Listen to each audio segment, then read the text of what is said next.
Je vais demander à Joe de pouvoir lancer officiellement le début de notre webinaire. Voilà, merci Mianda pour cette introduction. Bonjour tout le monde, bonjour à vous, chers panélistes, et merci d'avoir accepté nos invitations, notre invitation à participer à Kelobantu. Alors rapidement, je vais expliquer ce qu'est Kelobantu. Donc Kelobantu est une plateforme qui a comme ambition de contribuer au développement de la RDC par l'amélioration de ses ressources humaines au niveau de l'entreprise. Nous voulons rassembler les employés et les employeurs pour avoir un dialogue social et mettre sur table les défis et les opportunités afin de renforcer les capacités nécessaires aux deux parties pour assurer une durabilité de l'entreprise. Alors, nos objectifs, il y en a 6. Donc, nous voulons favoriser un partenariat plus solide, direct entre employés et employeurs. Nous voulons établir une analyse de besoins d'entreprise afin de faire ressortir les lacunes qui les empêchent à atteindre la durabilité, promouvoir la réinsertion de la diaspora pour un partage de connaissances qui peuvent contribuer à l'amélioration des compétences au milieu du travail, travailler vers une représentativité de 30% des femmes dans des rôles décisionnels d'ici 2030, assurer l'établissement, l'amélioration ainsi que la mise en œuvre des politiques d'équité en respectant la diversité de la société. Et le 6e, c'est créer la possibilité de développer des compétences ciblées nécessaires dont les entreprises ont besoin pour pouvoir améliorer la productivité de nos entreprises. Mianda, s'il te plaît, tu peux continuer. Et voilà, je réalise que je ne me suis pas présentée. Donc, moi, c'est Mianda Hatton et je suis Head of Business Development chez Sodeiko. Comme l'a très bien expliqué Joe, les objectifs de Kelobantu, ce n'est pas d'être une suite d'événements ponctuels, mais au contraire, Kelobantu, c'est une plateforme d'accompagnement pour effectivement contribuer au développement de la RDC en mettant un axe particulier sur le capital humain. Comment le faire? Nous avons développé donc un écosystème à travers lequel nous avons prévu d'avoir une série de workshops qui constituent une analyse de besoins, une analyse de la situation au sein des entreprises de nos partenaires, une analyse de besoins aussi en besoin de renforcement de capacités. Et aussi, dans l'écosystème, nous avons donc chaque année un sommet qui est un point culminant qui répond justement à cette analyse de besoins en organisant 2-3 jours de rencontres, d'exhibitions, de job dating, de discussions comme aujourd'hui sous forme de ce webinaire, mais en panel. Donc ça, c'est pour septembre de cette année. Nous allons avoir l'opportunité de partager avec vous plus de détails sur le sommet Kelobantu. Mais aussi, nous avons aussi une structure d'accompagnement qui est donc la structure qui va pérenniser les résolutions et les solutions, les pistes de solutions trouvées en renforçant ces capacités-là à travers l'académie. Donc, il y a une académie Sodeiko qui a été mise en place. Cette académie va accompagner justement les entreprises partenaires et les employés qui ont besoin d'optimiser leur productivité et aussi assurer donc la durabilité de leurs activités. Voilà. Très bien. Donc, oui, juste pour souligner, j'ai envie de souligner, d'éclairer quelque chose, c'est que donc Kelobantu est une initiative de Sodeiko, certes, et aussi une initiative du programme suédois des entreprises, qui est un programme de la FEC suédoise, mais c'est une plateforme pour tout le monde. En fait, c'est une plateforme où nous voulons que toutes les entreprises qui peuvent contribuer à l'optimisation du capital humain y adhèrent et ensemble, que nous puissions ensemble travailler pour atteindre nos objectifs, bien sûr. Voilà, Mianda. Très bien, excellent. Donc, comme nous avons dit, nous avons un auguste panel, un panel multisectoriel avec des experts dans leurs domaines respectifs. Et aujourd'hui, nous avons donc, comme je l'ai dit bien avant, beaucoup de questions à leur poser. On espère qu'elles vont se recroiser à un moment donné avec les pistes de solutions qui seront offertes. Donc, de ce pas, nous allons demander à ce que nos panélistes puissent à tour de rôle prendre donc les questions que nous avons donc décidé qu'ils allaient poser. Mais je vais commencer d'abord par présenter la première et la seule femme qui est dans notre panel. Donc, honneur à la femme. Il s'agit de Madame Yvonne. Madame Yvonne Kiswanina, qui est DG de Pay Network, n'est-ce pas? Elle est licenciée en gestion financière et comptable à l'Université protestante de Congo. Elle a travaillé pendant plus de 10 ans dans la gestion des ressources humaines. Elle a donc créé aussi la société Pay Network. Elle nous en dira plus sur son parcours. Madame Yvonne, bienvenue. Vous allez donc poser la première question parce qu'aujourd'hui, il s'agit d'une table ronde, comme on l'a évoqué tout à l'heure. Vous allez vous poser des questions et vous allez nous éclairer sur certaines préoccupations en ce qui concerne la relance des activités. Donc, à vous la parole, Madame Yvonne. Merci, Mianda. Bonjour tout le monde.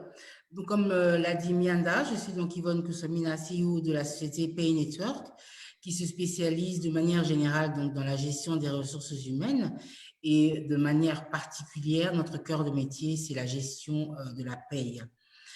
Alors, moi, j'ai une question pour Marc, parce que j'aimerais savoir, en ce qui le concerne, par rapport à son domaine d'activité, j'aimerais savoir si la crise Covid-19 a véritablement impacté ou redéfini le domaine dans lequel il évolue, de manière globale. Alors, avant que Marc réponde, je vais peut-être le présenter rapidement.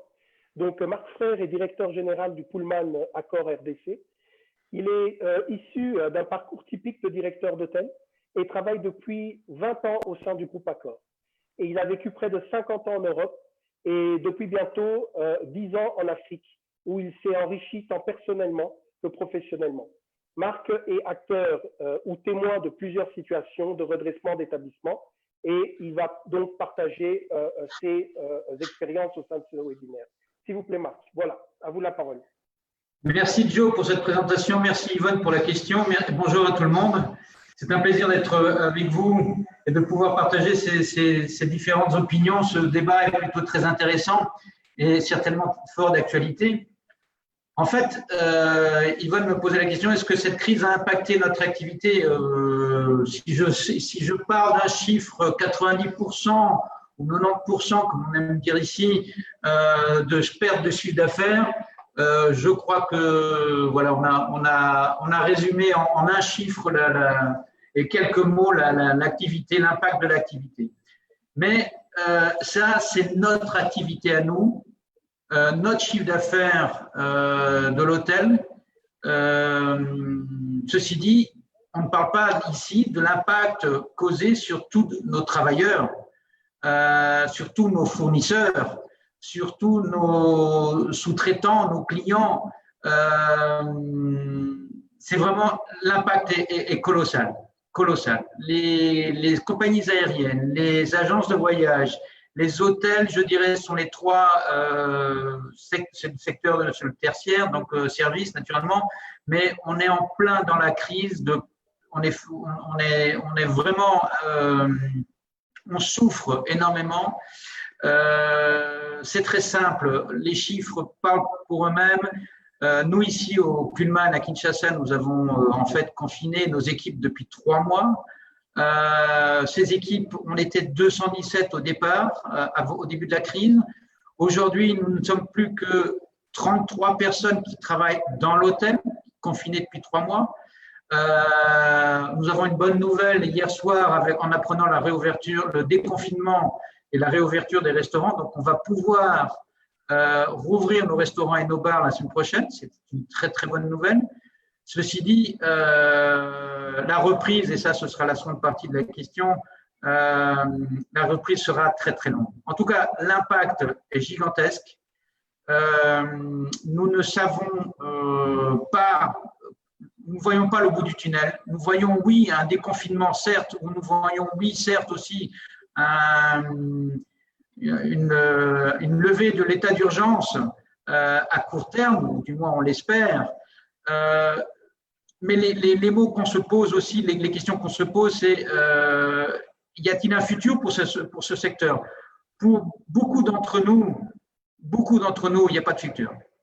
Malheureusement, il n'y a pas de futur. Les charges fixes sont beaucoup trop élevées. Nous, ici, à l'hôtel, il n'y a aucun souci. On sera assuré, on sera suivi. Nous avions de très bonnes réserves. Donc, nous avons fait face à cette crise facilement.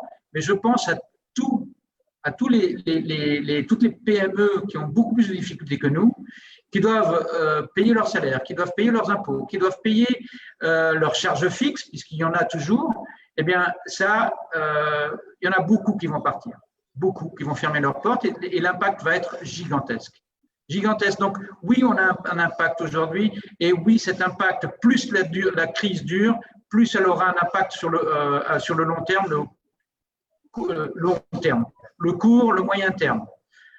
Alors, Marc, j'ai une petite question. En fait, en quelques chiffres, la demande, on estime… Oui. Alors, oui, vas-y, Joe. De vous couper. Alors, j'ai une petite question juste par rapport à ça, ce que vous venez de dire sur l'impact que ça aura. Mais alors, de quelle manière pouvez-vous vous repositionner stratégiquement dans le secteur? Ou peut-être pas, bon, vous en tant que Pullman, mais voir peut-être d'autres petites sociétés, petites et moyennes sociétés qui sont dans le secteur. Que peuvent-elles faire pour pouvoir se repositionner stratégiquement? Alors, c'est une bonne question, Joe. En fait, nous sommes tous acteurs dans le service et nous allons devoir rassurer nos clients que, sanitairement parlant, nous sommes fiables. Il faut savoir que, donc je parlais de l'impact de cette crise et on partage beaucoup au sein du groupe Accor avec plusieurs de nos responsables worldwide. Et on se disait l'autre jour que des 18 grandes chaînes existantes sur le marché aujourd'hui dans le monde, 9 d'entre elles disparaîtront d'ici la fin de l'année à cause de cette crise. Alors, un groupe comme le groupe Accor, fort heureusement, est asset light, donc a des ressources pour pouvoir faire face, mais pour pouvoir faire face et pour pouvoir faire en sorte que les clients reviennent, en fait, il faut mettre en place des procédures que nous, on a appelées All Safe, parce que All du nom de notre carte de fidélité, mais surtout qui ont attrait à la sécurité, à la sécurité sanitaire. On va devoir convaincre nos clients qu'ils ne courent pratiquement aucun risque en venant chez nous. C'est-à-dire qu'on va devoir mettre en place tous les gestes barrières qui sont déjà mis en place depuis 3 mois. Nous allons devoir obliger les clients de porter le masque quand ils rentrent dans l'hôtel, de se laver les mains. Il y aura des prises de température. Il y aura des parois en plexiglas à la réception. Le client, par exemple, ne recevra plus sa carte de clé en main. Il la prendra dans une boîte, il se servira lui-même. Ce ne sera plus quelqu'un qui prendra son passeport, il mettra son passeport et scannera son passeport lui-même. Il remettra sa clé dans une boîte sans qu'il y ait un contact avec l'employé, avec nos employés, oui, nos équipes. Il y aura vraiment énormément de choses qui vont changer. Et tout ça, nous, on travaille énormément, on forme nos équipes. Là, pour le moment, on est en plein processus de formation. Tout le monde qui va reprendre la semaine prochaine sera obligé de suivre cette formation. Ce sont des formations vidéo, ce sont des formations avec des tests. Et après tout ça, nous aurons un label délivré par le groupe Accor qui correspondra, oui, effectivement, au niveau qu'on aura atteint de qualité. On fera aussi des audits externes avec, entre autres, Bureau Veritas, qui sera notre partenaire dans tout ce processus. Et nous avons fait aussi un accord mondial avec le groupe d'assurance AXA, qui pourra assurer nos clients en cas de problème et pour des visites médicales. Merci beaucoup. C'est excellent. Je vois que vous êtes vraiment préparés pour la relance. Oui. Mais nous ne sommes pas seuls.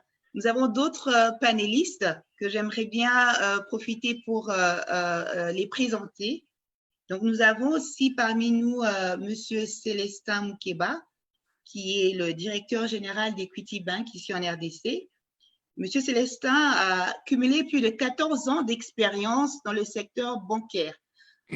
où il a donc occupé de nombreux postes à haute responsabilité depuis 2018, cela fait. Il est aussi membre des leaders africains du club Choiseul. Donc, parmi les top 100 leaders africains du club Choiseul, ça il faut le faire. Monsieur Moukeba est aussi le président de UN Global Compact. Donc, je vais laisser Monsieur Joe introduire aussi notre autre panéliste. Alors, on introduit directement, ça va. Donc, nous avons également Monsieur Anthony Kizo, qui lui est directeur général de l'ANAPI, l'Agence nationale pour la promotion industrielle. Anthony possède une certification en études supérieures approfondies de l'HEC Paris et il est expert en matière juridique et fiscale. Et il a également un long parcours en ressources humaines à Nestlé, Congo, où il a mis en place plusieurs politiques internes conformément à la régulation locale du travail en RDC. Voilà donc nos 4 panélistes. Alors, je pense qu'il Juste un petit détail. Oui, bien sûr. Joe, juste un petit détail, c'est l'Agence nationale pour la promotion des investissements. Des investissements, merci. Merci. Et un autre petit détail, Célestin et moi, on a travaillé dans une certaine époque dans la même boîte, PricewaterhouseCoopers. Ah, vous étiez tous les deux à PricewaterhouseCoopers. C'est parfait parce que je pense qu'on va commencer par une question que je pense qu'Anthony va poser à Célestin, si je ne me trompe. Il n'y a pas de souci. Je voulais déjà rebondir sur ce que le directeur général de Pullman a dit, Marc Frère. Je sens que les habitudes vont changer. Je me rends compte de plus en plus qu'on va aller vraiment dans les nouvelles technologies et ça veut vraiment dire que c'est une question de mindset qui est en train de changer. Qu'est-ce que va devenir le monde demain? C'est ça la vraie question. Et est-ce qu'on saura s'adapter? Quelle sera la place des PME? C'est une question globale. Et à Célestin, ce que je voudrais demander aujourd'hui, parce qu'en fait, dans le secteur bancaire, est-ce que les gens vont encore avoir confiance? Dans la recherche de solutions offertes à vos clients, comment il faut s'assurer que l'on reste compétitif sur le marché après la crise de la COVID-19? Mais c'est vrai qu'il faut ramener l'argent chez vous, mais comment on doit rester compétitif? Comment une banque reste-t-elle compétitive? Célestin, est-ce que tu peux nous dire un mot? Merci bien, merci Anthony, merci Joe, merci Nkela Bantu pour l'initiative. J'aimerais peut-être, avant d'aborder la question directement, bondir sur le propos de Marc Frère de tout à l'heure, que la crise est là. Alors, la question que je me suis posée, on parle de quelle crise? Donc, la crise est premièrement une crise sanitaire, ça c'est clair, avec le coronavirus, avec tous les effets dévastateurs que nous avons constatés. Et aujourd'hui, il n'y a pas de remède, il n'y a pas de vaccin. Donc, on va devoir attendre une solution sanitaire déjà pour cette crise dans sa dimension sanitaire. Donc, je crois que ça, c'est très clair. Mais la crise sanitaire du coronavirus a induit une autre crise qui est cette fois-ci une crise économique qui frappe de plein fouet le monde. Je pense que, en comparaison avec les différentes crises de notre ère, je pense que c'est la plus sévère que l'humanité n'ait connue sous cette forme ici. C'est vrai qu'aujourd'hui, si tu te promènes dans la cité, beaucoup de gens ne se rendent pas compte de l'impact qu'aura cette crise dans l'économie des différents pays ou des différentes nations. Donc, c'est une crise aujourd'hui multiforme parce que ça migre, ça quitte le secteur purement médical ou sanitaire, mais ça va dans l'économie réelle. Les activités sont impactées. J'essaie de faire une petite analyse très, très rapide en comparant les 3 grandes crises que nous avons connues dans le monde récemment ou dans notre ère. Il y a la grippe espagnole, je crois que c'était aux années 80, où effectivement le monde était impacté, mais l'impact n'était pas aussi sévère que les autres crises parce que le monde était moins intégré, moins d'interconnexion. Il n'y avait pas encore beaucoup d'intelligence l'intégration mondiale. Donc là, c'était moins sévère. 29 qui a commencé par les 30 pour qu'on revienne à la crise et 3 ans pour retrouver l'élan de la croissance économique mondiale. Et la plus récente, la crise financière de 2008-2009 qui a eu une retombée sur une économique, dans le sens la crise économique qui On t'entend difficilement. Qui a été induite par la crise financière de 2008 n'a pas eu un grand impact. Allô? Oui, non, allô, ça va maintenant? Là, ça va mieux, oui. Joe, ça va? Tu me captes? Oh, là, ça va beaucoup mieux, merci. Continue, s'il te plaît. Oui, je disais donc la crise financière de 2000. Voilà, la crise financière de 2008 a eu un impact sur les économies, mais c'était un impact assez limité de 2 ans. Donc, c'était une récession en forme de V. Ça s'est redressé très rapidement au bout de 2 ans. Mais cette crise ici, c'est sans précédent. Il n'y a pas de comparaison avec les crises passées parce que pour une première fois mondiale, toutes les entreprises ont été obligées de fermer carrément. Donc, c'est une crise majeure qui a une très, très grande répercussion. Et dans cette crise, il y a des losers et il y a des winners aussi. Comme dans chaque crise, hein, il y a toujours ceux qui sont très impactés comme Marc Frère dans l'hôtellerie. Il y a les sociétés d'aviation, tout ce qui est aviation, tout ce qui est automobile. Ce sont des losers de cette crise parce que ça a impacté sévèrement. Et pour la première fois historiquement, on a eu le prix de pétrole baissé en dessous de zéro, de la barre zéro.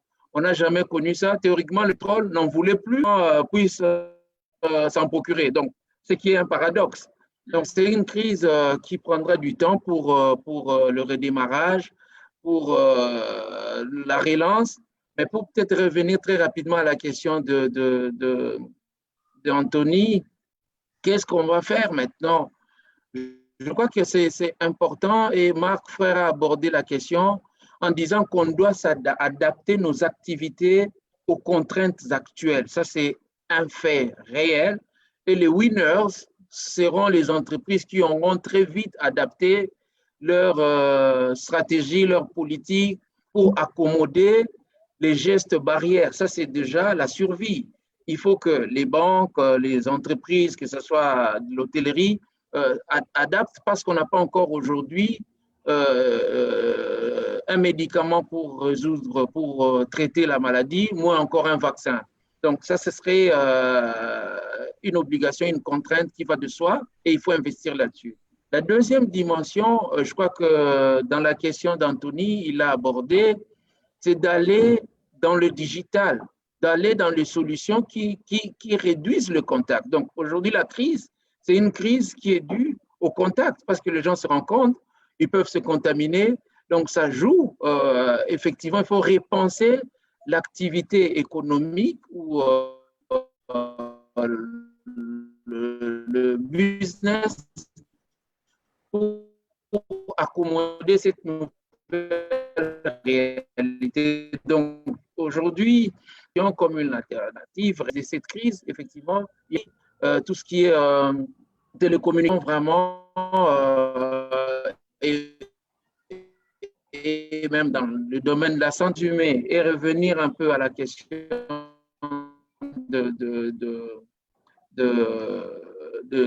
d'Anthony. Donc, c'est important que les entreprises aujourd'hui repensent leur stratégie en adoptant des outils dans le digital, le e-commerce, tout ce qui est commerce en ligne, distribution. Je pense que ce serait des solutions. En ce qui concerne le secteur bancaire, je crois que nous, on a vraiment démarré depuis quelques années dans cet élan déjà de la digitalisation de nos services.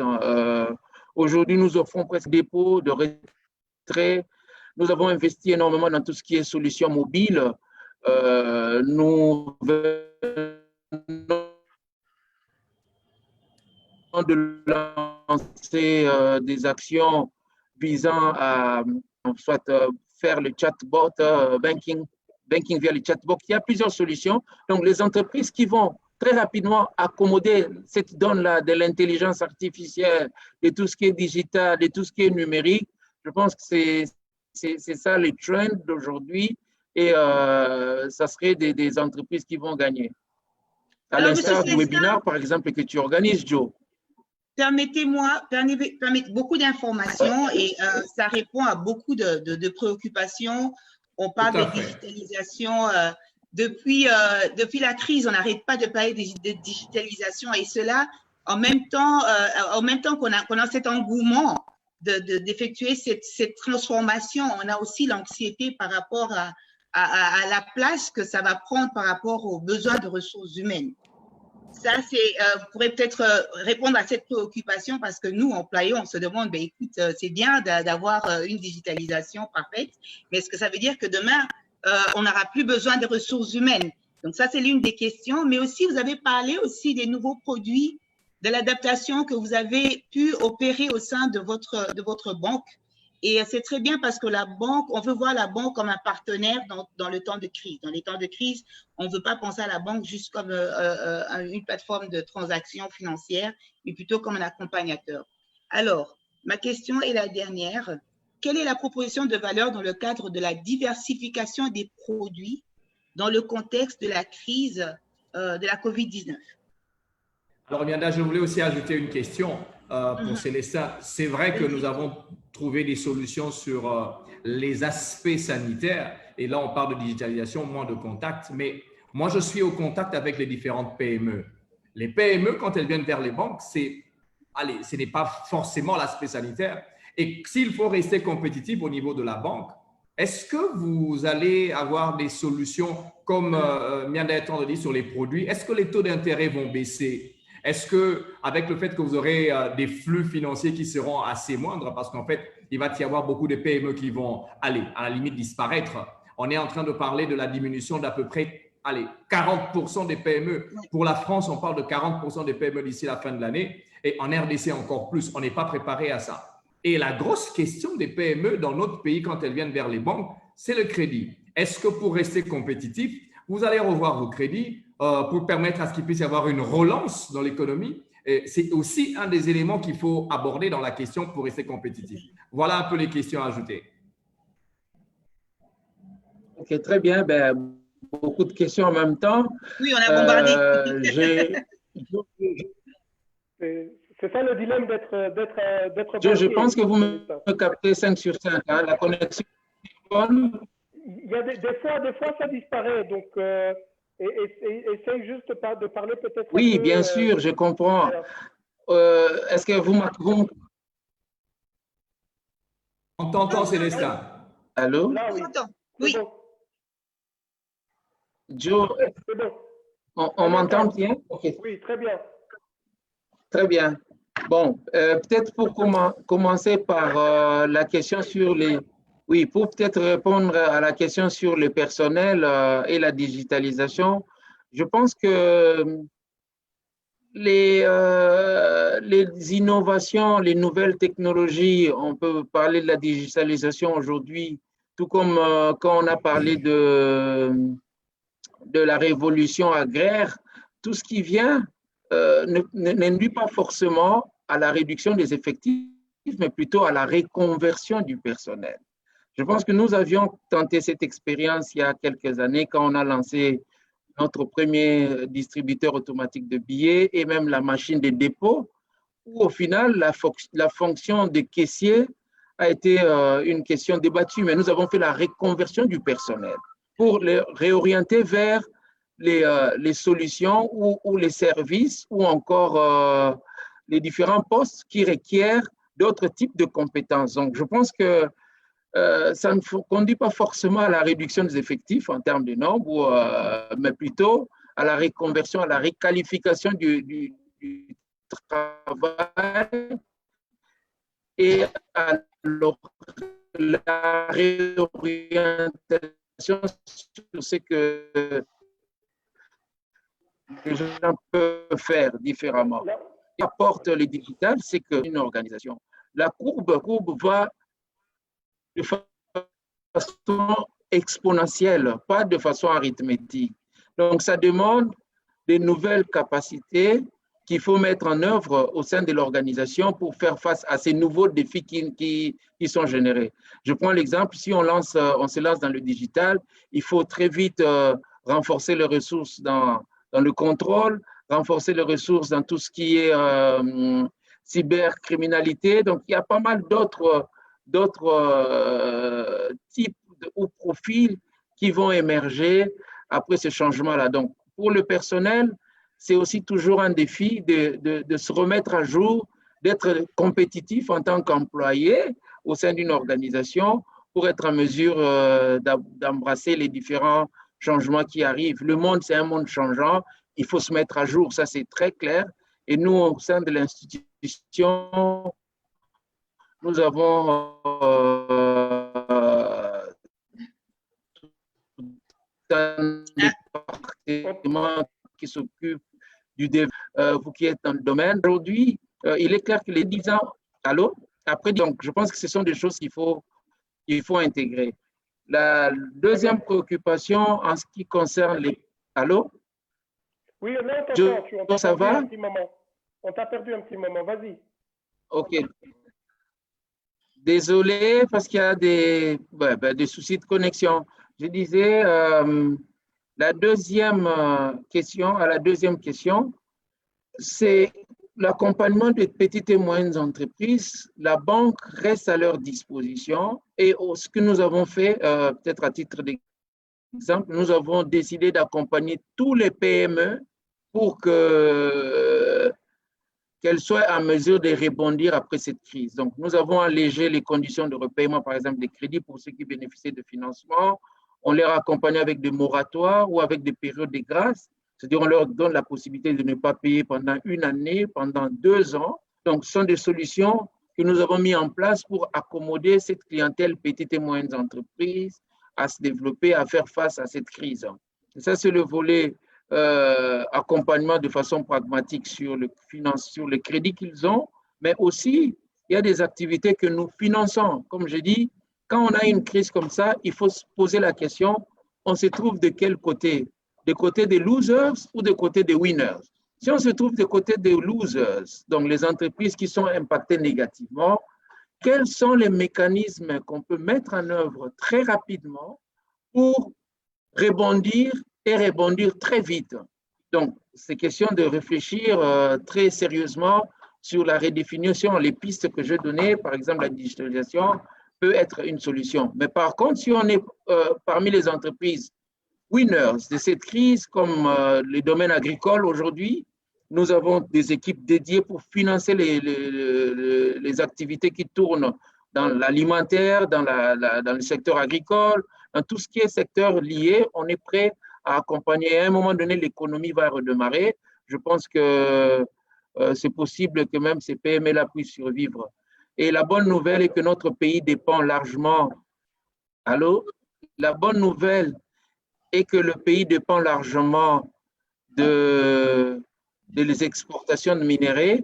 Aujourd'hui, presque les matières premières que nous exportons, leur cours est à la hausse. Donc, ça veut dire qu'on peut rebondir très rapidement en tant que pays. Merci beaucoup Célestin. Tu nous as donné beaucoup d'informations. Très intéressant sur ce que la banque donne. Il y a une question d'ailleurs du public, donc on va revenir vers toi avec cette question plus tard. Et il y a aussi un moment, il y a une chose essentielle dont tu as parlé, c'est les ressources humaines. Alors sur ça, je voudrais rebondir sur ça pour demander à Marc Frère de poser une question à notre expert du panel qui est expert juste en ressources humaines pour savoir comment est-ce que les ressources humaines peuvent être au centre de cette relance. Marc, s'il vous plaît. Oui, certainement. Effectivement, ce problème des ressources humaines est le problème majeur, parce que, comme on l'a très bien dit depuis le début, Il s'agit d'une crise sanitaire, mais surtout et surtout d'une crise économique qui va impacter tout le monde. Et qu'on le veuille ou pas, on va devoir apprendre à vivre avec le Covid. Et donc, la question que j'aurais, c'est en fait, qu'implique l'accompagnement effectif des ressources humaines pour une relance efficace? Et je la pose à Yvonne, effectivement. Merci, Marc. En fait, déjà, moi, j'aimerais mettre en avant une réalité que nous vivons en fait, dans la fonction des ressources humaines.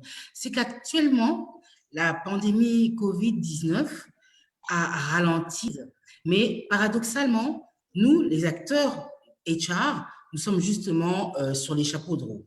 Parce que précisément, notre véritable challenge, c'est de développer et de faire en sorte de maintenir en fait la santé et la sécurité des employés.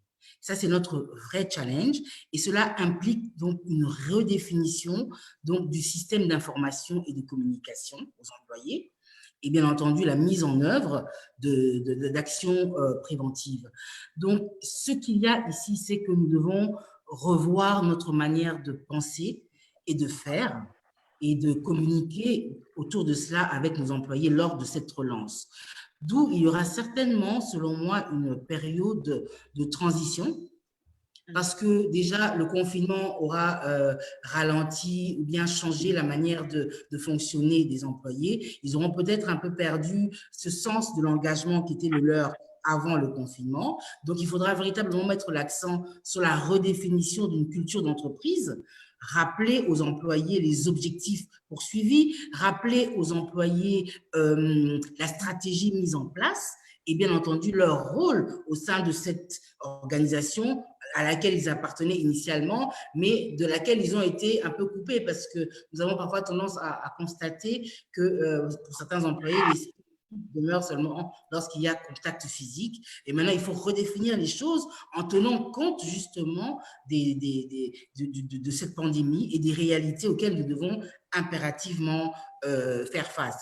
Donc, en ce qui me concerne, je pense personnellement que la communication va être vraiment l'élément moteur de la relance et de cette période de transition qui va être post-Covid. Et même là, j'aimerais rebondir sur un point par rapport à une question préalablement posée par Mianda à Célestin en ce qui concerne justement le digital. C'est ça justement, moi je pense que c'est une véritable erreur de penser que le digital va, ça c'est pour paraphraser Célestin, en fait la révolution digitale nous emmène simplement à repenser notre manière de faire.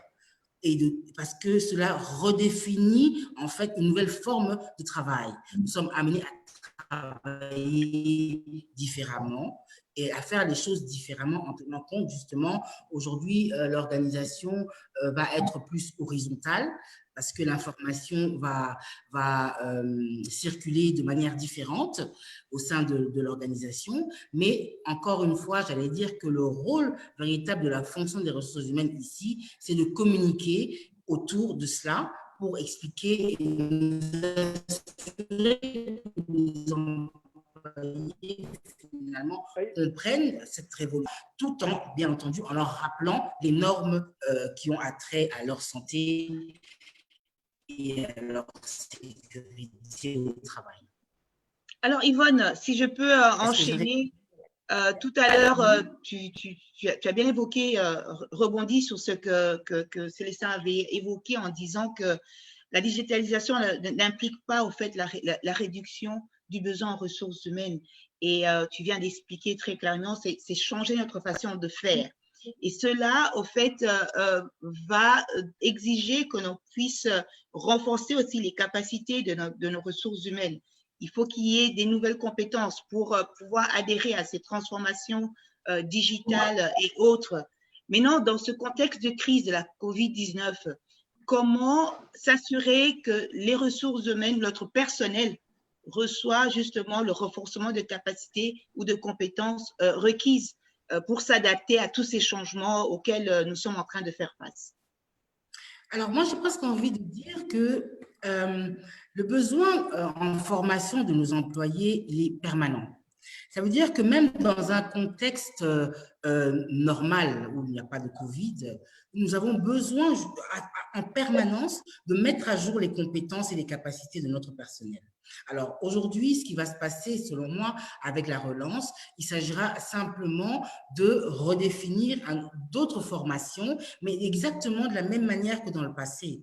Simplement, aujourd'hui, par exemple, nous devrions intégrer les aspects liés à l'adaptation, hein, l'adaptation au changement, par rapport à notre personnel et nous assurer qu'effectivement, ils apprennent à travailler différemment. C'est cela que je pense que nous devrions mettre l'accent. Mais les besoins en formation, ils ont toujours été là. C'est une réalité que nous avions dans le passé. Aujourd'hui, je ne pense pas, pour peu que les objectifs de l'entité économique ne changent pas, je ne vois pas pourquoi cela devrait donner des besoins en termes de compétences, des besoins particuliers. Ça, c'est mon point de vue sur la question, en fait. Une autre question peut-être pour Yvonne. En fait, en tant que chef d'entreprise, aujourd'hui, je pose même la question pour Célestin et tout le monde, et même Marc Frère qui était en train de le dire. Est-ce que vous, en tant que spécialiste des ressources humaines, vous pensez qu'il faut passer par la réduction des effectifs pour faire face à cette crise? Est-ce que c'est ça véritablement la vraie solution finalement? Mais c'est vrai qu'il y a quand même un problème des revenus. Est-ce qu'il faut passer par la réduction des revenus? Du personnel plutôt.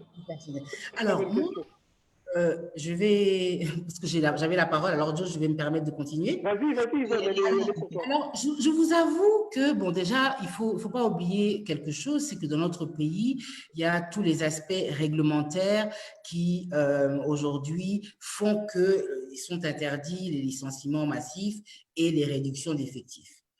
Actuellement, c'est ce que prévoit la loi, en fait, voilà. Mais en même temps, j'ai envie de dire que la réduction de des effectifs, va se ressentir, selon moi, de manière automatique. Pourquoi je dis cela? C'est qu'aujourd'hui, avec le télétravail, j'ai envie de vous dire qu'en tant que chef d'entreprise, je réalise en fait que certains postes n'étaient pas nécessaires dans l'organisation. Parce que nous arrivons à tenir notre business, à gérer l'activité de la société avec un effectif finalement moindre. Pas parce qu'il y a eu licenciement, mais simplement parce que d'autres ressources, d'autres employés n'interviennent plus dans le processus. Et ça, je pense que c'est une réalité qui va s'imposer d'elle-même, parce que nous le constatons. Nous avons un effectif, là nous sommes en bureau, ici nous avons un effectif d'environ 30 employés, mais j'ai envie de vous dire qu'actuellement, l'entreprise fonctionne avec l'apport de la moitié de ce personnel-là. Pas parce que les autres sont mis au chômage ou quoi que ce soit, ou ont été licenciés, simplement parce que nous réalisons que finalement, tiens, avec 15 employés ou la moitié des employés, nous arrivons à faire tourner les choses. Et c'est ça qui va nous obliger à repenser notre organisation finalement. Alors, j'ai un follow-up par rapport à ça, Yvonne, et après, on se tournera vers Anthony. Juste pour ça, en sachant que tu as 15 employés qui travaillent et qui font le travail de 30, qu'est-ce qu'il faut faire en tant qu'entreprise ou en tant que leader d'entreprise pour s'assurer que l'entreprise reste performante? Quelles sont les choses les plus importantes à faire pour qu'elle reste performante avec cette diminution? Actuellement, moi, je pense qu'il faut, étant donné que déjà que nous n'avons pas le choix parce qu'il faut maintenir l'effectif tel quel, je pense qu'il faut redéfinir le rôle de tout un chacun au sein de l'organisation. C'est-à-dire que pour rester performant, il faut véritablement que l'entreprise ait un retour par rapport à son investissement sur son personnel. À quoi bon investir sur 30 employés si finalement nous n'avons le retour que par rapport à 15 employés. Ça veut dire qu'il faut redéfinir le rôle qui peut-être initialement était attribué à ces employés-là et leur attribuer d'autres tâches et réorganiser les choses de telle sorte que l'entreprise reçoive véritablement en retour quelque chose en retour de son investissement, parce que finalement, les salaires continuent à être payés, le personnel est toujours à charge de l'entreprise. Il faut véritablement réussir à rentabiliser cela. Et je pense que la meilleure façon d'y arriver, c'est donc de redéfinir les job descriptions de tout un chacun, finalement, par rapport aux besoins de la structure. Et ça, c'est quelque chose que la pandémie nous a obligés de constater, finalement. On est obligé de constater que finalement, si ça se trouve, il y a des postes qui peuvent être fusionnés et d'autres, et revoir la manière de faire les choses en interne. Si tu peux me permettre, Joe, de répondre rapidement à la question d'Anthony. J'allais poser la même question. Et j'allais corroborer un peu ce que dit Yvonne aussi, c'est donc il faut faire en sorte qu'effectivement que nos équipes travaillent différemment. Et ça, on met en place, nous, les procédures pour le faire. Mais surtout, Anthony, ce qu'il faut comprendre, c'est que en fait, il y a une question de survie de ces PME et de toutes ces sociétés. À court terme, il faut passer par ça. On n'a pas le choix. Alors, il y a plusieurs moyens de le faire. Mais les ressources opérationnelles, la masse salariale ne peut pas continuer ce qu'elle était avant. C'est pas possible. Nous, on estime par exemple que la demande de chambres qu'on a eue en 2019, nous ne la récupérerons au niveau mondial pour l'hôtellerie qu'en 2024. On va continuer à avoir les mêmes charges fixes qu'avant, pas possible. Par contre, si on se réorganise, si on sait se réadapter, eh on regagnera plus rapidement la confiance du client et nos équipes seront reconstituées à terme. Mais là, à très court terme, c'est inévitable, malheureusement.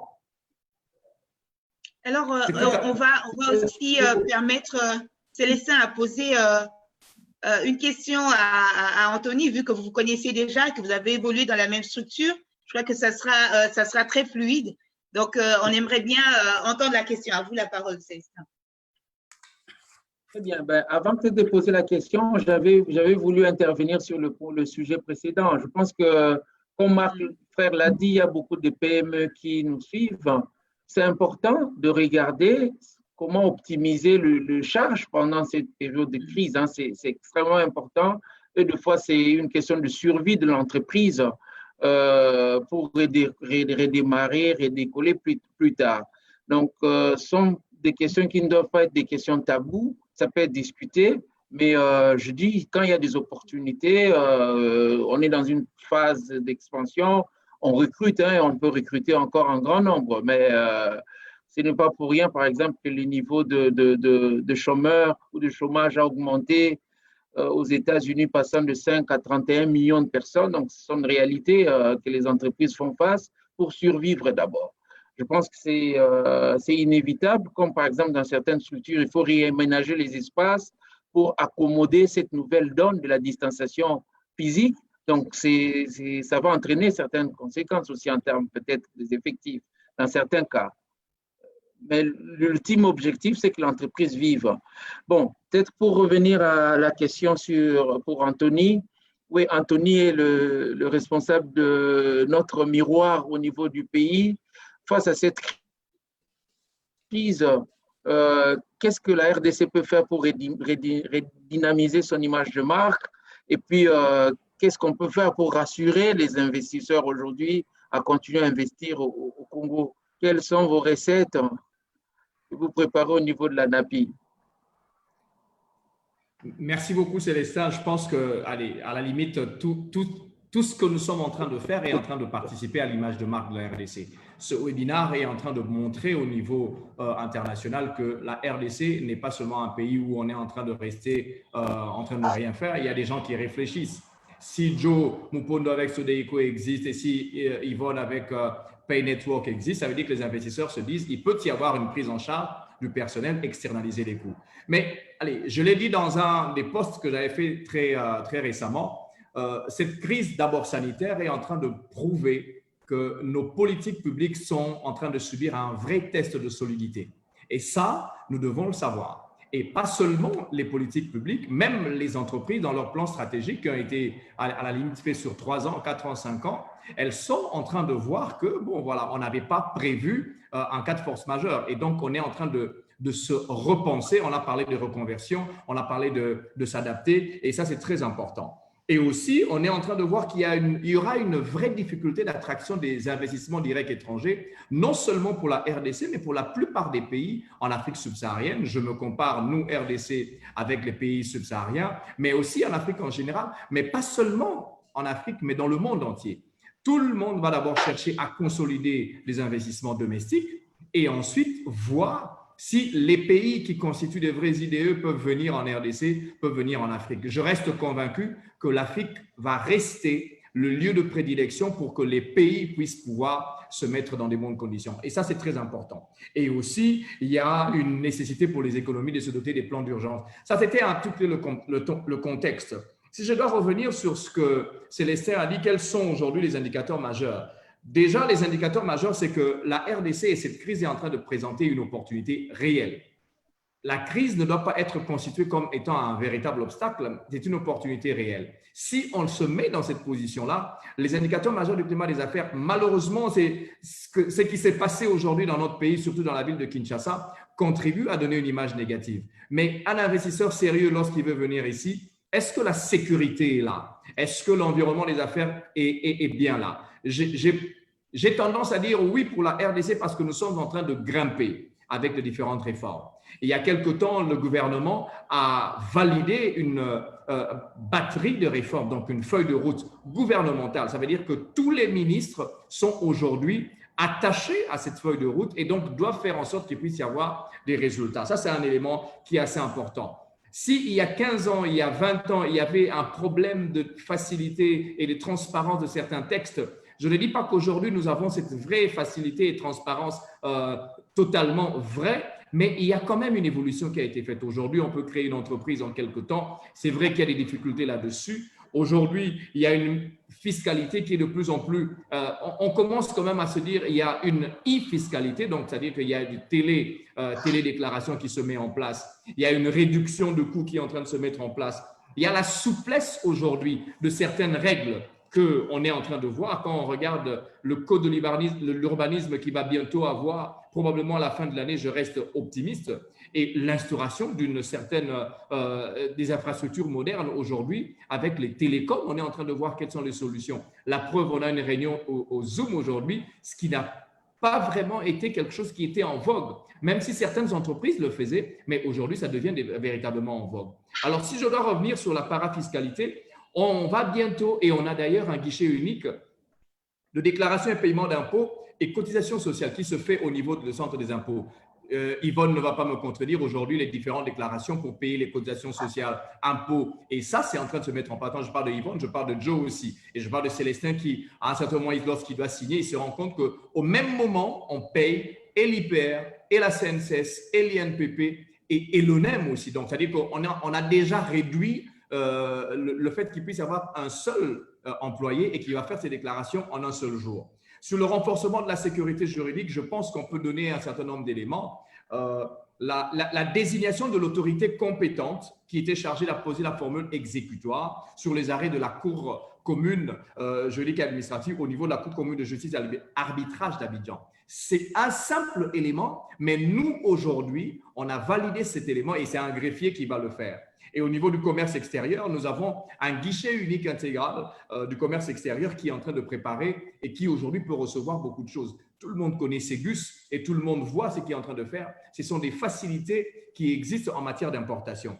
Et même si je dois regarder après Covid, qu'est-ce qui va se passer? Je pense qu'après Covid, les investisseurs vont venir dans des secteurs porteurs. Les secteurs porteurs, on parle de l'agriculture, on parle des NTIC, on parle de l'électricité parce qu'en fait, on se rend compte qu'aujourd'hui, nous avons une déficience sérieuse en matière d'électricité. Ce sont des secteurs qui vont être des secteurs qui vont booster. Mais on parle aussi du capital humain. C'est pour ça que je suis très heureux de participer à ce webinaire. Les gens doivent venir pour pouvoir identifier quelles sont les ressources, quels sont les postes clés, quelles sont les positions clés. Et là, on va commencer à former. Est-ce que nous les avons en RDC? Je laisse ouvert cette question et peut-être qu'il peut y avoir d'autres éléments qui peuvent être soulevés. Mais bien entendu, la question de la promotion de l'investissement reste clé. Comment nous allons faire cette promotion des investissements? Aujourd'hui, c'est un corps à corps avec les PME, la formation avec les PME, la sensibilisation avec le PME. Aujourd'hui, je pose la question à Marc Frère et je pose la question à Célestin.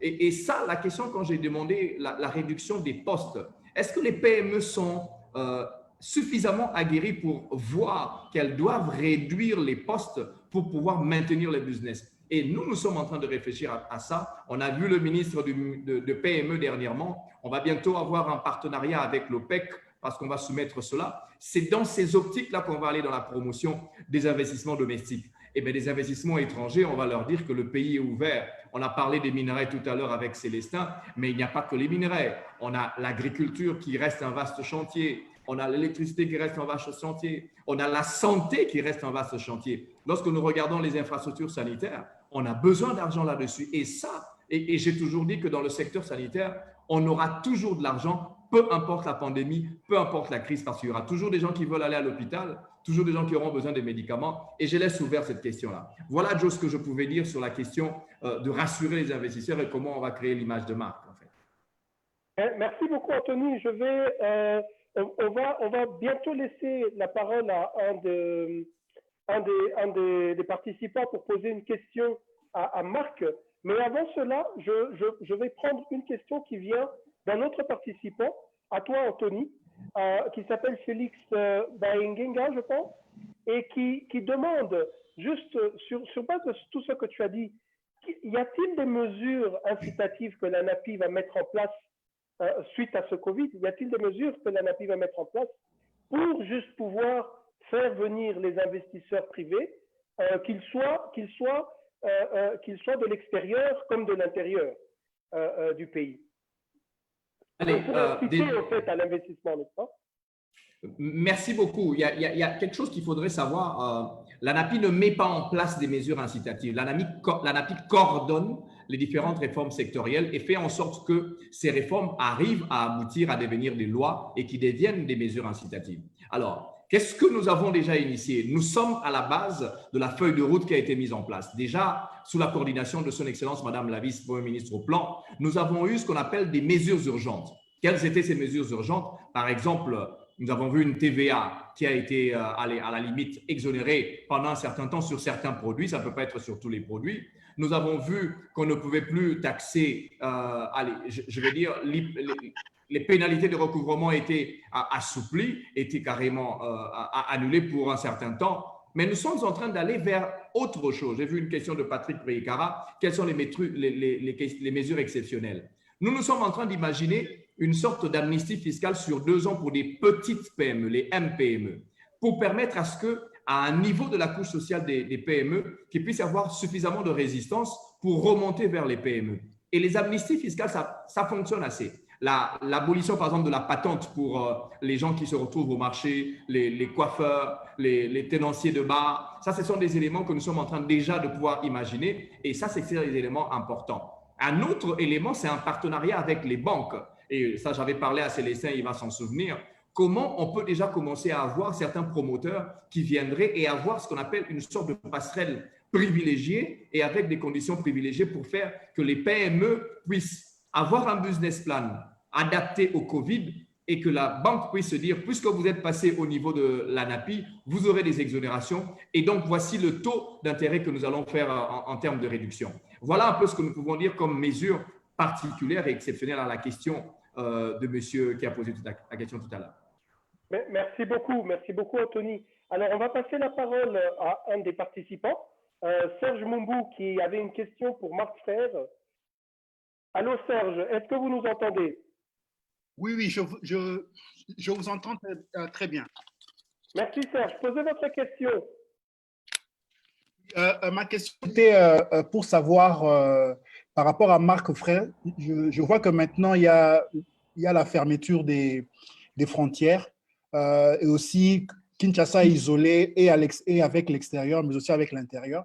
Alors, en termes de stratégie pour essayer de survivre, qu'est-ce qu'ils ont prévu pour la clientèle locale? Parce que je sais que le Pullman, c'est aussi aspirationnel. Les gens aimeraient bien pouvoir venir là-bas, mais ils ont peut-être l'impression que les services actuels ne le permettent pas. Qu'est-ce qui est prévu concrètement pour attirer cette nouvelle clientèle qui peut également être une source de revenus, la clientèle locale ici actuellement? Parce qu'à l'époque, certains hôtels faisaient des tarifs week-end et autres, mais qu'est-ce qui est prévu concrètement par le Pullman? Merci beaucoup, Serge. Marc, à vous, s'il vous plaît. Monsieur Moumou, merci pour votre question. Si en fait nous avons les restaurants fermés, c'est parce qu'il y a un état d'urgence qui nous oblige à avoir ces restaurants fermés. Et en fait, ce qu'on va faire pour la clientèle locale, nous vivons beaucoup avec la clientèle locale. On y compte dessus, énormément, c'est sûr. La réouverture, le déconfinement qui aura lieu la semaine prochaine va nous permettre de réouvrir certains de nos restaurants et bars et les paillotes, les fameuses paillotes avec le groupe musical de Best on veut le remettre, même si on n'est pas sûr d'avoir beaucoup de monde, on veut vraiment faire revivre nos installations. Et concernant les promotions locales, on continuera certainement avec les tarifs week-end que nous avions déjà mis en place. Nous allons faire tout pour réavoir nos clients. C'est sûr et certain. Nous devons nous adapter à une nouvelle demande. Nous devons rassurer, nos clients que nous savons faire en sorte que les gestes barrières soient respectés par tout le monde, que ce soit par nos équipes et par nos clients. Et donc ainsi faire en sorte qu'il y ait une bonne ambiance au sein de notre hôtel. Donc on va vraiment tout faire pour essayer de resatisfaire notre clientèle qui aura peut-être une nouvelle demande bien spécifique. Merci beaucoup, Marc. Alors, on va continuer avec les questions des participants. Il y a beaucoup de questions. Alors, je voulais demander à nos panélistes s'il y a une possibilité de prolonger de 10 minutes la séance qui, en principe, doit se terminer dans 10 minutes. Est-ce OK avec vous de la prolonger? Vous êtes d'accord pour pouvoir répondre à quelques questions des participants? On en a beaucoup. Pas de problème pour moi. Parfait. Marc, en 20 minutes. Ça va. Magnifique. Donc, j'ai une question pour Yvonne. Qui vient alors, j'ai tellement parlé que je me suis perdu. Alors, j'ai une question pour Yvonne de Mpia Kumaka, qui, elle, demande juste, elle pose la question, elle dit, la redéfinition des job descriptions engageront automatiquement des licenciements? Donc, c'est une question. Engageront-elles automatiquement des licenciements ou est-ce que cela permettra la création de nouveaux postes? Oui, justement, précisément, la révision des job descriptions, telle que je l'ai annoncé ici, va justement impliquer la création éventuellement, on va dire la création de nouveaux postes, parce que finalement, c'est le même poste, mais qui est redéfini. Parce que l'idée ici est d'essayer au maximum de maintenir le personnel en place au regard des besoins réels de la structure. Donc, il faut plus le prendre comme je dirais pas une création de nouveaux postes en termes d'effectifs ou de recrutement, mais véritablement revoir les jobs actuellement couverts par les employés existants. Voilà. Alors, ok, merci. Très bien. Il y avait aussi une autre question qui revenait encore une fois vers Yvonne et Marc. C'est une question qui porte sur ce que vous avez soulevé concernant la réorganisation, redéfinition des rôles, redéfinition de manière de travailler. Alors, la question vient de Monsieur Jean Bétou. Il dit ceci.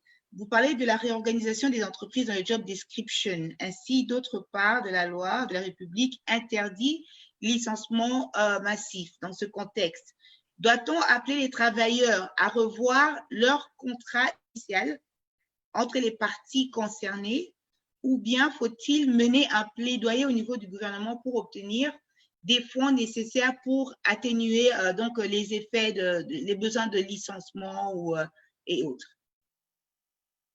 Est-ce qu'il faut revoir les termes des contrats sur lesquels votre personnel est lié à vos entreprises actuellement ou faut-il demander à ce que le gouvernement puisse combler le gap pour essayer d'atténuer le gap créé par la crise du Covid? Yvonne, vous voulez répondre ou... Moi, je vais répondre et puis je vous céderai la parole.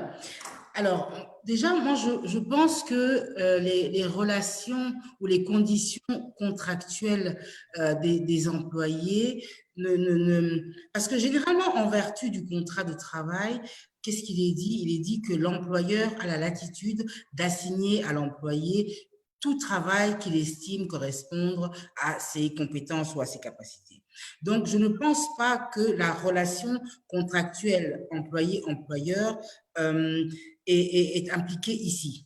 Ce dont on parle ici, c'est de la redéfinition du rôle de l'employé au sein de la structure. Et cela, avant le Covid, cela a été permis. À tout moment, l'employeur a la latitude de changer le job description d'un employé parce qu'il estime qu'il répondrait mieux aux besoins d'un poste donné plutôt qu'à un autre. Donc ça, c'est en fait. Et ensuite, c'est vrai, aujourd'hui, nous avons la législation qui interdit les licenciements massifs, mais là, c'est pour ça que c'est là, à ce moment-là, que je vais céder la parole à Marc, c'est que, oui, on essaie de maintenir la situation le plus stable possible, aussi longtemps qu'on le pourra, mais à long terme, je ne pense pas que cette mesure pourra demeurer dès lors que certaines PME seront appelées à disparaître, certaines activités seront appelées à être réduites. Donc, à un moment donné, le gouvernement devra accompagner également ces PME dans le sens de revoir ces dispositions légales qui finalement ne vont pas cadrer à un moment ou à un autre avec les réalités que nous vivons sur le terrain. Donc, voilà. Alors, Marc, vous voulez ajouter? Oui, moi je dirais que bon, le contrat de travail n'est pas quelque chose qu'on puisse revoir délibérément entre l'employeur et l'employé. C'est pas possible. La loi ne nous permet pas et donc c'est pas une option pour nous. Par contre, il faut pas faire l'autruche. La réalité est là. Et la loi, le code du travail permet en fait, en cas de force majeure, d'utiliser des arguments que nous n'avons pas utilisés ici dans la société Grands Hôtels du Congo, mais qui pourraient en fait être utilisés par d'autres PME s'ils le souhaitaient. Fort heureusement, je crois qu'il va y avoir un déconfinement, donc ça va permettre d'alléger la situation. Mais en fait, il faut vraiment retravailler les employés, il faut les recadrer. Il y en aura au départ, il y a des employés qui sont suspendus parce qu'il n'y a pas d'activité. Et donc, il faudra maintenir ces employés suspendus aussi longtemps qu'on pourra, et que ce soit viable tant économiquement pour l'employé que pour l'employeur. Et puis, au fur et à mesure, les réembaucher ou les réadmettre au service parce que avec des nouveaux job descriptions, avec des nouvelles procédures, avec des nouvelles habitudes qu'ils vont devoir obligatoirement appliquer sur le terrain.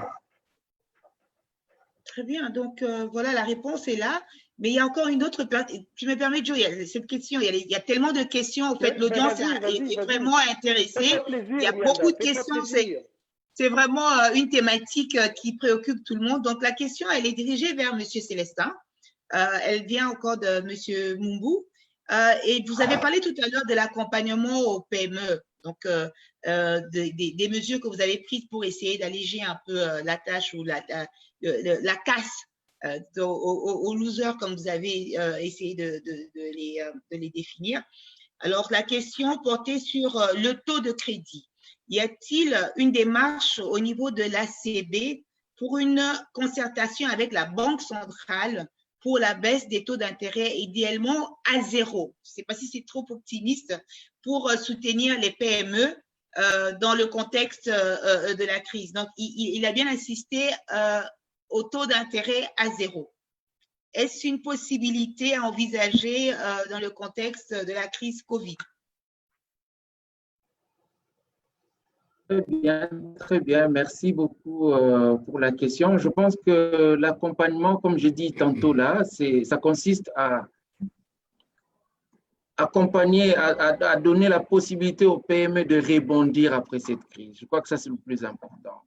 Les banques supportent des charges énormes aussi opérationnelles. Je pense que par moment, on nous isole comme si nous n'étions pas des entreprises comme les autres. Donc, les banques sont des entreprises qui opèrent comme les autres et qui ont aussi à faire face aux obligations contractuelles vis-à-vis des employés, du personnel et toutes les charges opérationnelles. Donc, demander aux banques de pouvoir prendre tout le frais lié à la crise, ce n'est pas possible. Je pense que ce n'est pas possible. Il y a le gouvernement qui a sa part. J'ai aimé la réponse de Anthony qui dit qu'il y a des réflexions qui sont menées aujourd'hui pour voir dans quelle mesure le gouvernement peut accompagner les petites et moyennes entreprises pour redémarrer, soit par défiscaliser certaines choses ou encore ça peut être aussi en termes de garanties qui peuvent être données.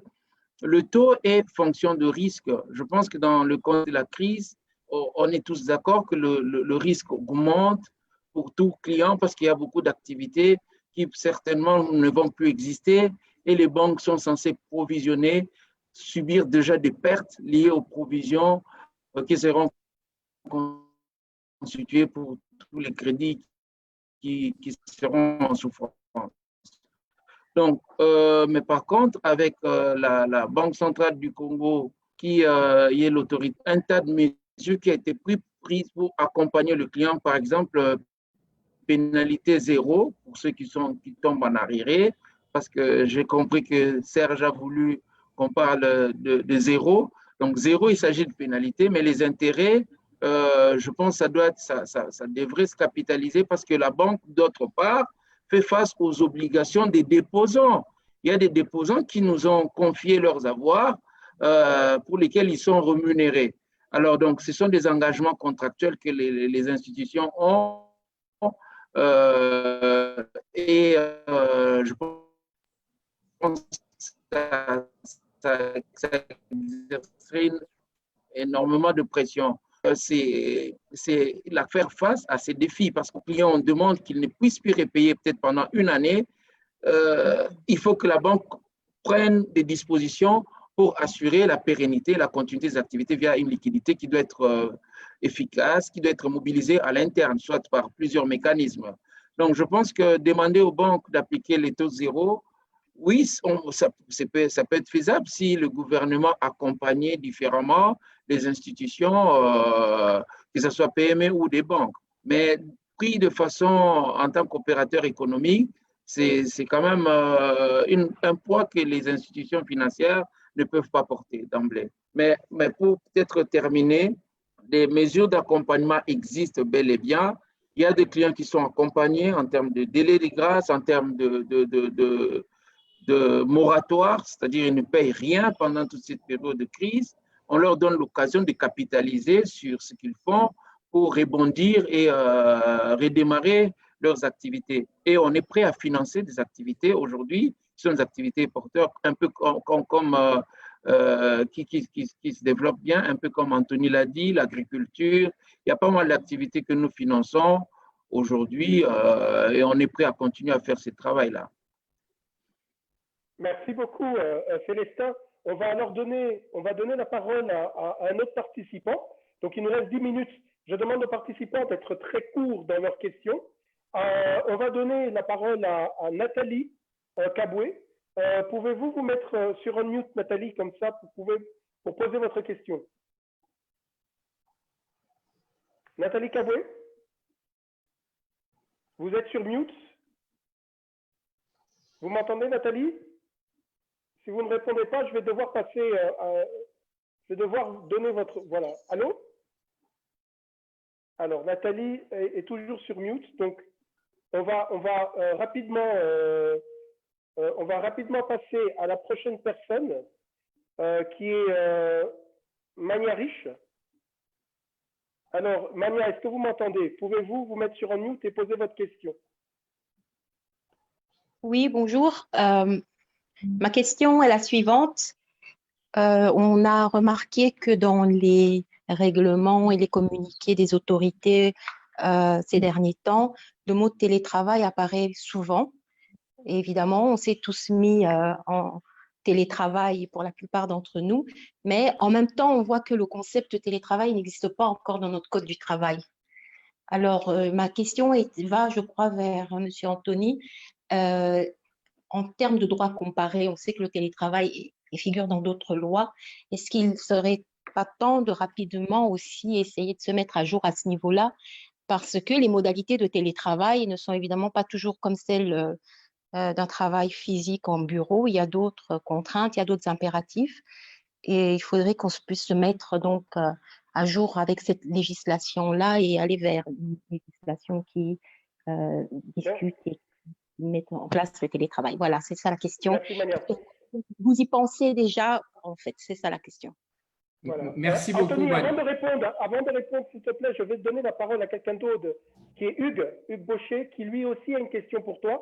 Comme ça, on termine avec les questions pour toi, Anthony. Donc, je vais demander voilà, Hugues, est-ce que vous m'entendez? Oui, je t'entends très bien. Merci, Hugues. Posez votre question. Une toute petite question. Je crois que Célestin, en parlant, en a un tout petit peu parlé. Il y a eu plusieurs mesures d'urgence prises pour accompagner les entreprises pendant cette période de crise. La question que je pose à Anthony, est-ce possible de les améliorer et d'élargir un peu l'offre pour les pérenniser après la crise, pour que ce soit simplement pas des one-shot pendant la crise et qu'après les entreprises restent dans leur situation de précarité habituelle. On parle de climat d'affaires, mais il est important, et cette crise nous a donné les leçons pour repenser totalement les choses. Est-ce que nous resterons dans le spectaculaire ou bien il y a vraiment une réflexion profonde derrière pour accompagner convenablement les entrepreneurs juste après, surtout après la crise? Merci beaucoup, Hugues. Donc, Anthony, à toi la parole. Alors, je suis en train de passer mon grand oral. Merci, Hugues. Merci à Mania Riche. Mania, je pense… Allez, la question, elle est très pertinente parce qu'en fait, le nom et le concept télétravail, il n'existe pas in extenso dans le code du travail. Je parle sous le respect et le contrôle de Joe et de Yvonne qui sont praticiens dans les ressources humaines et dans HR. Mais je crois que le concept est déjà d'utilisation. Je vous donne un exemple. Lorsque votre employé est en train de quitter sa maison pour venir au travail, il est déjà en train de travailler parce qu'en fait, il est en train de venir au travail.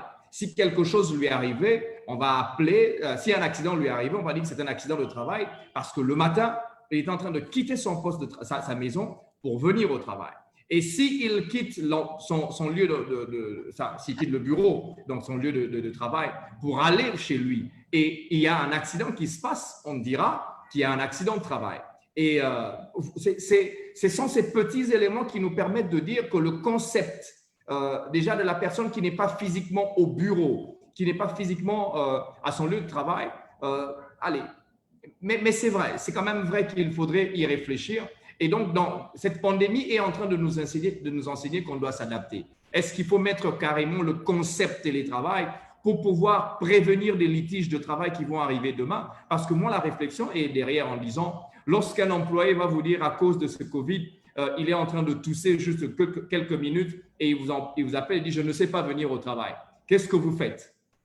Qu'est-ce qui va se passer? Ça, c'est des questions sur lesquelles on doit se pencher.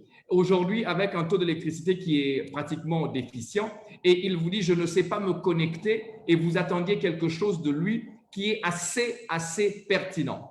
Vous faites quoi? Et si c'est la personne clé et qui veut faire tomber l'employeur, qu'est-ce que vous allez faire avec cette personne? Je pense que ce sont ces différentes questions auxquelles nous devrons chercher à répondre. Et oui, Mania a raison, il faudrait que l'on puisse encadrer la question télétravail. Pas seulement pouvoir le dire, mais encadrer. Quelles peuvent être les obligations? Quelles peuvent être les règles? À quel moment il y a des limites à ne pas franchir? À quel moment l'employeur peut commencer à se dire « ah, attention, tu n'as peut-être pas bien travaillé et qu'on sort ». Ça, c'est ce sont les réponses que je peux donner. Et donc, je dis à Mania, oui, il faut penser à ça dans la législation du travail. Et oui, il faut savoir encadrer. Et je reviens sur Hugues. Est-ce qu'il ne faut pas améliorer les mesures urgentes et quelle est la réflexion qu'il y a derrière pour les entrepreneurs, que ça ne soit pas un one-shot? Hugues, je suis tout à fait d'accord. Avec toi, il ne faut pas que ça soit un one-shot. Est-ce qu'on peut améliorer? Oui, parce qu'en fait, les mesures qui ont été prises et qui ont été validées au niveau du gouvernement ont été à un instant donné. C'est-à-dire qu'on a fait une étude à un instant donné. Est-ce que c'est sur 3 mois, sur 4 mois? On n'a pas regardé la prospective jusqu'à la fin de l'année. On est en train de parler de récession, mais on a pris des mesures à un moment donné Mais l'économie est dynamique aujourd'hui. On est en train de se rendre compte qu'il y a certains autres paramètres qui sont en train de se dégrader. Et donc, on se posera la question de savoir, est-ce que les mesures prises à un instant T donné devraient être des mesures qui doivent rester pérennes? Je vous donne un exemple. À un moment, le gouvernement avait dit qu'on ne paye pas l'eau et l'électricité pendant 2 mois parce qu'on n'était pas en train d'aller au travail. Mais qu'est-ce qui nous dit que lorsqu'on va sortir du plan d'urgence, de l'état d'urgence, les PME et les gens vont avoir l'argent directement pour pouvoir repayer l'eau et l'électricité? Donc, ça veut dire qu'il faut réfléchir sur ce genre de mesures et donc, il faut les améliorer. Alors, est-ce qu'après Covid, il y a une réflexion qui est derrière? Hugues, je crois que la question, elle est pertinente, elle est réelle. Et c'est pour ça que je dis que c'était un test de solidité des politiques publiques. Pour nous, en RDC, nous avons un plan national de stratégie de développement qui permet à ce que nous puissions arriver à être un État émergent d'ici 2050, 2030. Et on est aligné à des plans de l'Union africaine 2063, vous connaissez les années. Mais en fait, en RDC, il nous faut recréer une classe moyenne. Et la classe moyenne passe par un changement de mentalité. La classe moyenne passe par une consolidation des business pour les MPME. Aujourd'hui, Marc Frère est en train de souligner certaines adaptations qui se font dans le business, bien qu'il n'a pas répondu à la question est-ce qu'il va y avoir la réduction des taux. Et Célestin, on lui a posé la question de savoir sur est-ce qu'il y a un accompagnement. Nous, on veut savoir s'il va y avoir des taux qui seront réduits. Je pose la question aux banquiers, est-ce que nous pouvons nous dire qu'on va avoir des DAT à des taux élevés pour faire en sorte que les PME soient beaucoup plus prises en charge? Et ça, c'est la réflexion qui doit exister pour les entrepreneurs. Mais ça, c'est le côté financier. Mais le côté soft des PME. Et est-ce que les PME vont s'adapter dans le business? Est-ce qu'ils vont aller dans les secteurs porteurs? Est-ce qu'ils vont repenser leur business plan? Est-ce qu'elles ont la formation qu'il faut? Et ça, je peux répondre aujourd'hui en disant on a quand même des difficultés avec les PME. Alors, je vais revenir sur un certain point. Qu'est-ce que nous devrions faire normalement pour rassurer les investisseurs? Je peux dire que la RDC doit rassurer par le cadrage macroéconomique. La RDC doit rassurer par ce qu'on a dit tout à l'heure, un accompagnement aux investisseurs. La RDC doit rassurer sur la maîtrise de l'inflation et du taux de change parce que les gens le regardent. La RDC doit rassurer sur la lutte contre la corruption parce que ça, c'est très important. Et un des éléments sur lesquels nous, on est en train de s'appuyer dans la promotion des investissements, c'est de travailler avec vous qui êtes là, les entreprises. Si Yvonne peut véhiculer un message positif et que Célestin véhicule un message positif, croyez-moi, Nestlé qui est à l'extérieur va se dire, ça veut dire que c'est possible. Donc, la promotion des investissements va passer par l'avis des entreprises au niveau local, des investissements domestiques. Et donc, on va s'axer beaucoup plus sur les investissements domestiques pour créer une image positive au-delà de mettre des lois qui se mettent en place. Voilà un peu, Joe, ce que nous sommes en train de mettre en place. Merci beaucoup. Merci beaucoup, Anthony. J'allais dire, on n'a pas envie de vous laisser partir, en fait, parce qu'il y a un nombre croissant de questions et j'espère qu'on va envisager avoir un autre webinaire avec ce même panel. En même temps, au sommet en septembre. Voilà, il y a aussi le sommet. Il y a une question qui a été posée, orientée vers Monsieur Marc. Il y a une question pertinente, je crois qu'on se la pose tous. On a tous hâte de reprendre notre vie sociale, de pouvoir aller au restaurant, à l'hôtel, mais est-ce que la question est posée de cette manière? L'hôtellerie et la restauration ont-elles encore une chance en période de distanciation sociale? Comment l'industrie peut-elle contrer cette peur, l'attente d'une trop grande proximité dans les restaurants, les spas, dans votre secteur d'Horeca? Comment est-ce que vous allez, encore une fois, comme vient de dire Anthony, il y a un besoin d'être réassuré de la part des consommateurs, de la part des acteurs économiques. Il y a cette phobie qui est maintenant en nous, on a une crainte. Et comment est-ce que vous allez répondre à ce challenge de distanciation sociale dans un secteur d'hospitalité? Merci pour la question. Alors, c'est une question très pertinente, une fois de plus. Ça va dépendre des installations de tout un chacun. Alors, les petits restaurants qui ne pourront pas permettre la distanciation entre les tables, entre les personnes, vont avoir du mal, vont devoir s'adapter, vont devoir ouvrir que sur la terrasse ou voilà, il va vraiment falloir trouver des nouvelles mesures. Par contre, il y en a d'autres installations comme celle ici chez nous. On a la chance d'avoir d'énormes espaces et donc on va pouvoir respecter toutes ces mesures de distanciation, ces gestes barrières. En fait, il faut il faut effectivement, il faut que tous les hôteliers, les restaurateurs, tout ce qui est du secteur HoReCa comprennent que les gens ont effectivement des phobies et ils ont besoin d'être rassurés et qu'il faut vraiment faire en sorte que les procédures sanitaires soient appliquées rigoureusement. Parce que si nous n'arrivons pas à communiquer là-dessus, les gens auront peur et ne reviendront pas et la crise sera beaucoup plus longue qu'on ne le pense. Déjà, nous, au niveau hébergement pour l'hôtel en lui-même, on estime que la reprise ne se fera pas avant le deuxième trimestre 2021. Une petite reprise. Parce que là, cette année, lorsqu'on consulte nos clients qui font venir des consultants d'un peu partout dans le monde, il n'y a aucun programme pour d'ici la fin de l'année, début de l'année prochaine. Rien, zéro. Donc voilà, nous, pour la restauration, il faut vraiment assurer les clients que on est là pour les faire vivre des expériences différentes, mais tout aussi agréables qu'elles n'étaient avant. Alors, différent, mais tout aussi agréable que c'était avant. Je pense qu'on va s'arrêter là avec les questions. Il y en a tellement, sinon on va vous retenir pendant encore une heure. Et ça, c'est impossible. Alors, je voudrais pouvoir vous donner la parole, 30 secondes chacun, pour pouvoir donner vos dernières impressions sur juste cette relance. Et je pense, comme Anthony l'a très bien dit, encourager notre population, encourager nos PME et encourager les investisseurs externes comme internes pour avoir créé une solidarité afin que la RDC puisse aller de l'avant. Donc, je vais laisser Yvonne commencer. Honneur aux femmes toujours. Je laisse Yvonne commencer. Après cela, on va vers Célestin, Marc et on termine avec Anthony. Merci beaucoup Joe, merci à tous parce que c'était une très belle opportunité d'échanger avec vous.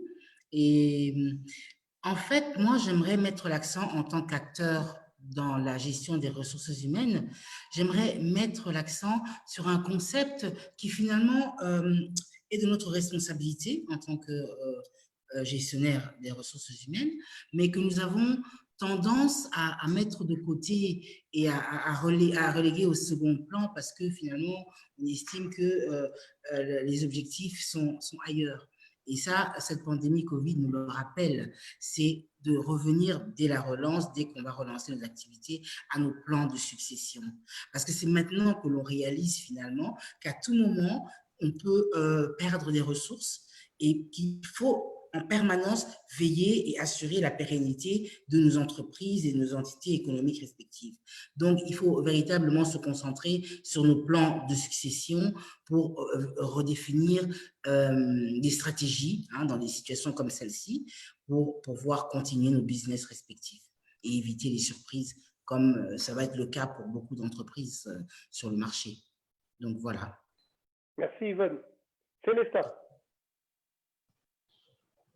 Très bien, merci. Merci à ceux qui nous ont suivis déjà. Je voudrais dire qu'en résumé, la crise est réelle.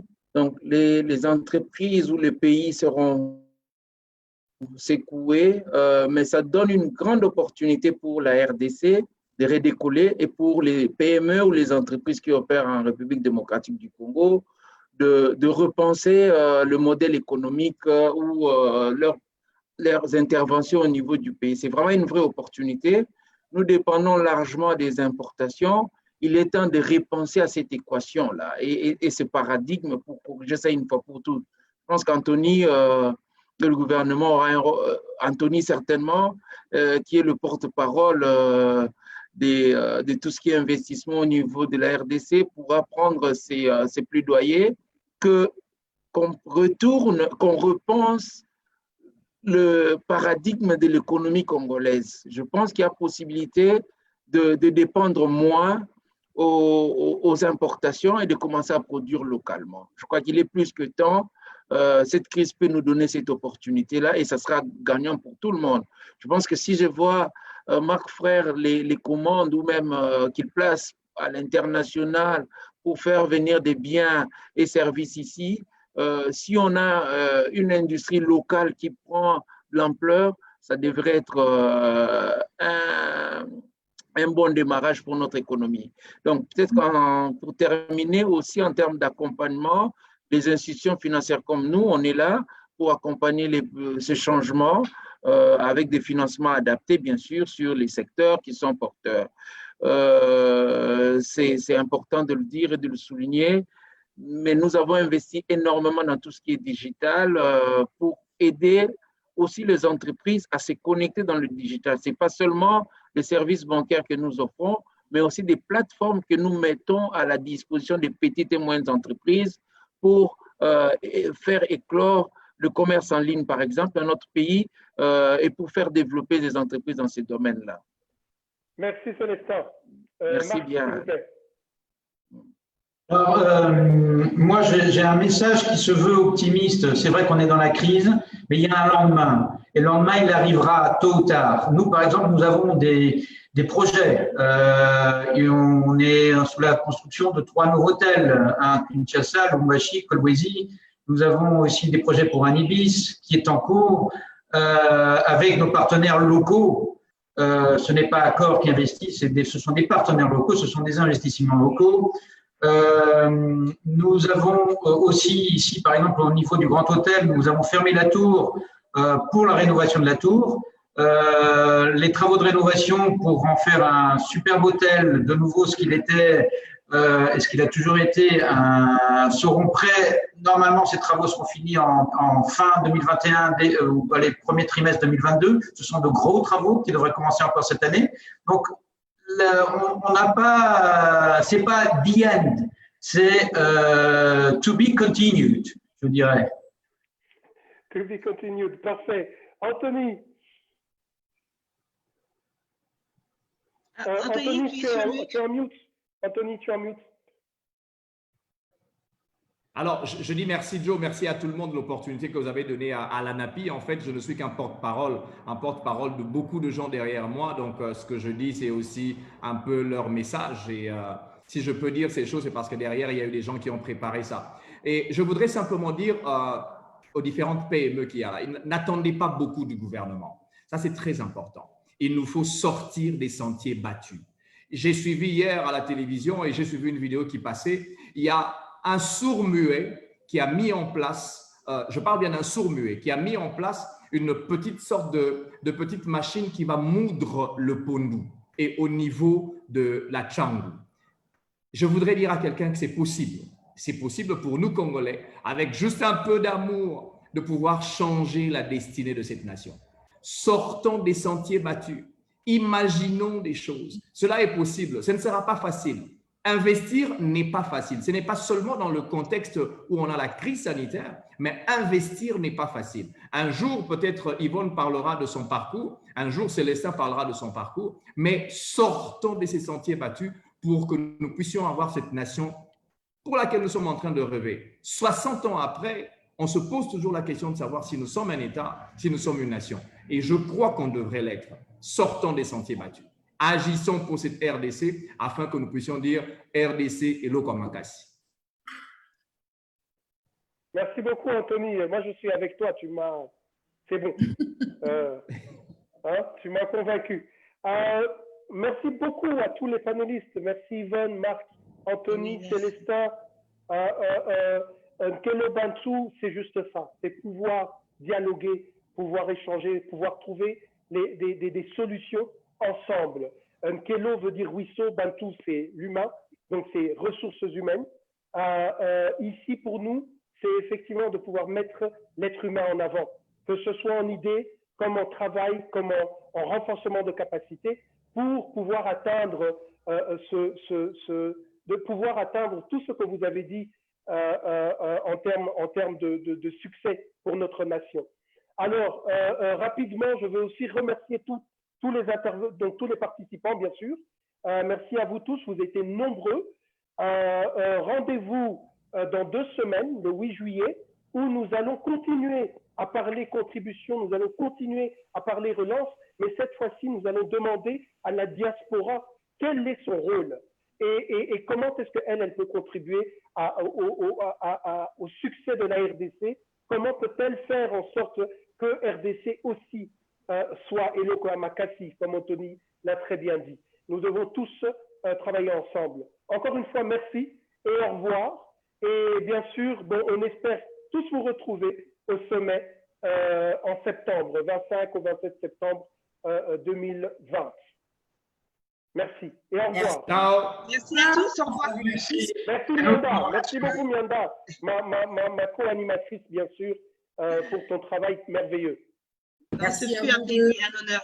Merci à vous tous. Au revoir. Allez, au revoir. Au revoir, à bientôt. Merci, au revoir. Donne le coude.